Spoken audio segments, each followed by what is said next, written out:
the superstar from Winning Edge Investments, Dean Evans. Dino, I guess you would be pretty excited, mate. It's like Christmas for us racing lovers, especially if you've got a horse in the Caulfield Guineas.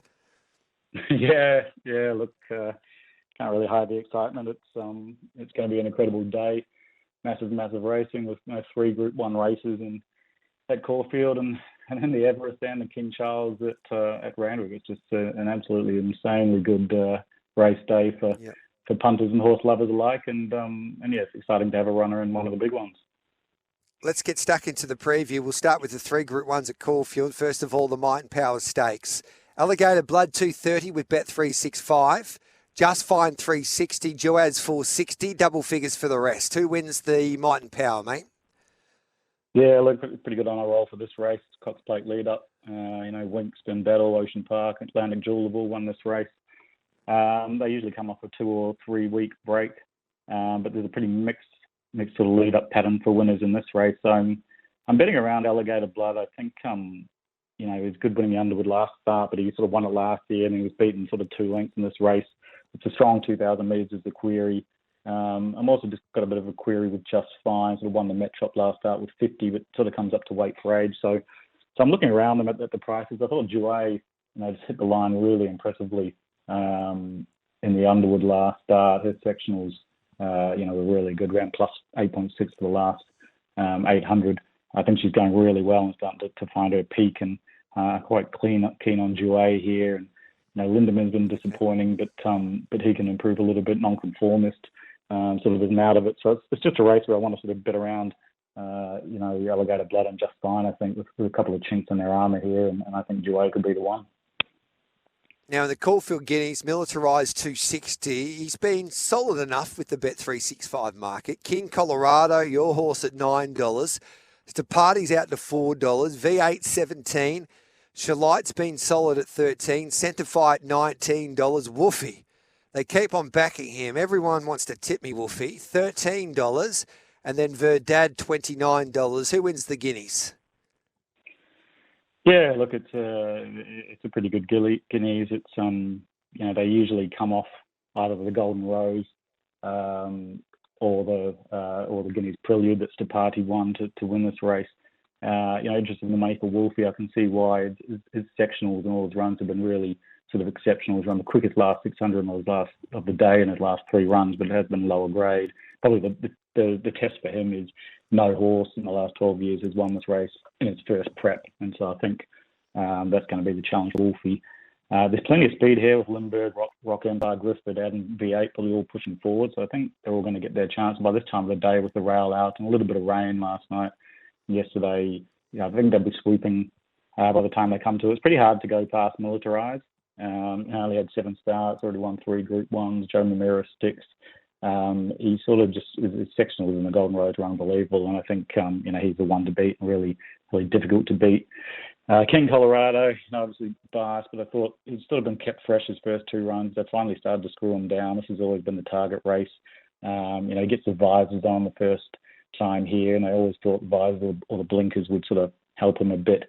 So he's certainly got the ability to win. And I think the other one that could be a smoky here is Dentify. He just ran really good closing sectionals in his first 2 runs this prep, and then his third beating the neck in the Guineas Prelude and was probably a bit close and hit the front a bit early.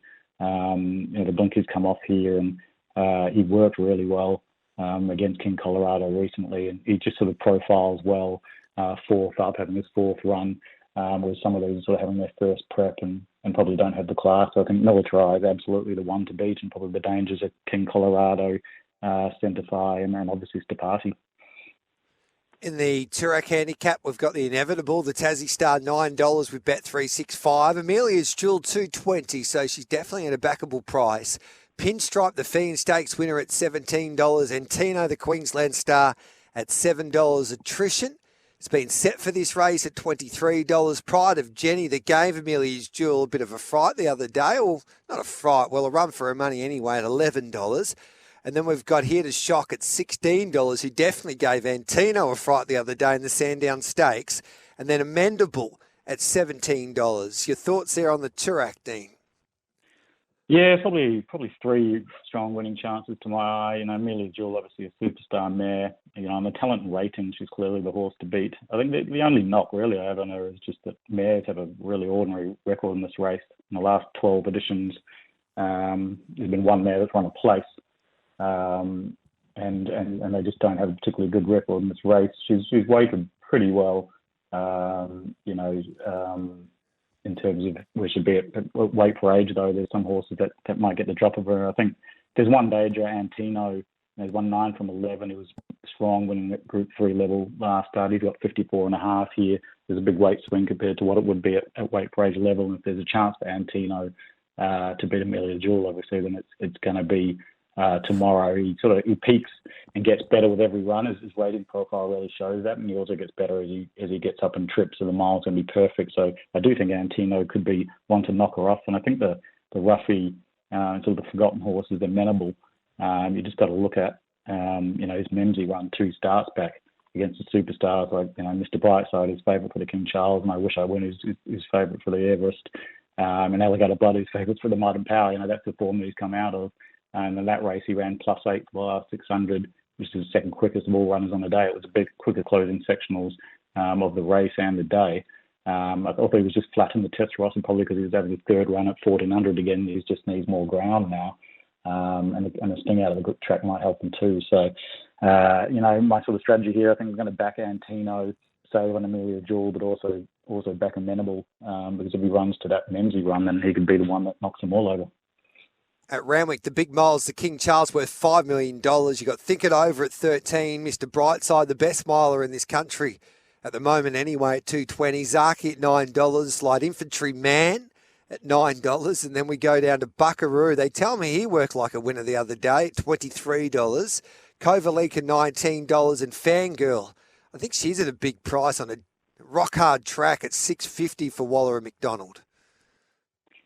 Yeah, look, plenty of speed here. Zaki should lead on sort of an above average speed. You got Radina, Mr. Brightside, Zayrek, Golden Mile, all sort of on pace, and Light Infantry Man and Buckaroo and Think It Over will not be too far away either.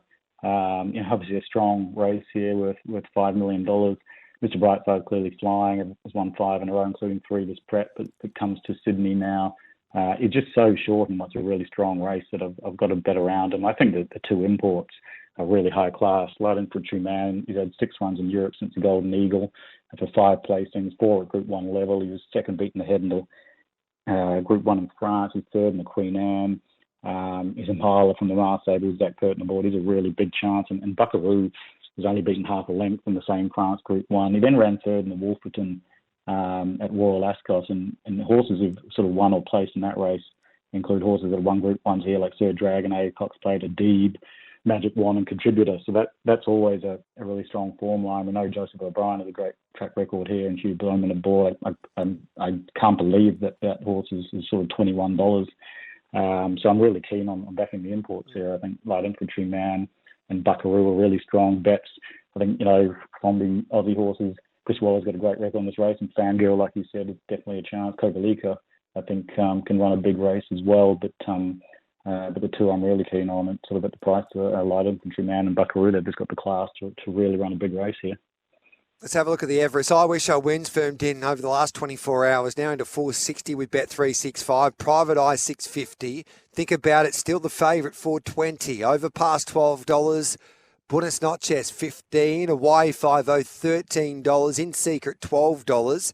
Espiona 15, Shinzo 17, and the blinkers on from a nice gate cylinder.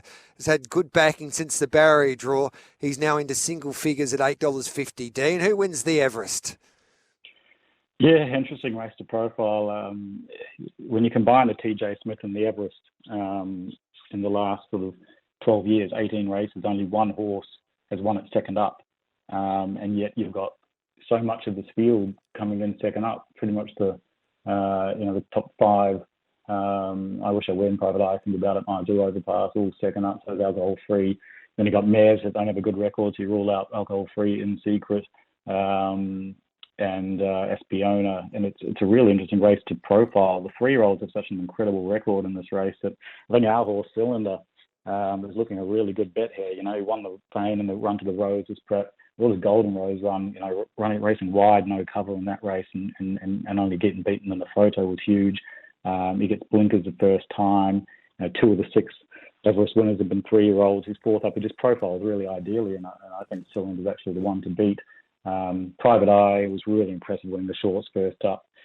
Again, raced 3 wide, no cover, which is very tough to do, and yet was most impressive on the line, winning that quite comfortably. Ran second in this race, second up, and he's certainly going just as well now. And Nash is undoubtedly the best rider in Sydney at the moment. So, I've got Cylinder and Private Eye as the 2 I'm really keen to back, and I would have been keen to back I Wish I Win, but I just think that gate's going to be poison, and it's just not going to work out for him. All right, mate. I don't know if you'll be like Singo and shout the bar if King of Colorado wins the Guineas. Oh, mate, I could do anything, to be honest, so yes. I wouldn't rule it out. Hey, mate, we love your work. It's such a big day of racing. It doesn't get any better for us punters. And if you want to back a winner, all you need to do is go to Winning Edge Investments, go to the membership page, type in SEN, and you get a 50% lifetime discount from a membership. So that is the best winner that you could back all weekend. Dino, I wish you the best of luck, mate. Go and live that dream and win a Guineas. Yeah, thanks, mate. I appreciate it. And good to chat with you, and good luck to everyone tomorrow. There's Dean Evans from winningedgeinvestments.com. Tips and ratings from professional punters, as you just heard from Dino. At Winning Edge Investments, our team of highly skilled expert analysts and full-time professional punters review the data, crunch the figures, assess the best betting opportunities, and deliver them to your phone via our app and your email inbox in real time so you profit. Go to www.winningedgeinvestments.com. Look at our membership options. Make your choice and enter the promo code PODCAST to receive a special 25% discount on your first membership just for listening. That's PODCAST in capital letters for a 25% ongoing discount on your first membership. Treat your betting like a business and invest intelligently with Winning Edge Investments.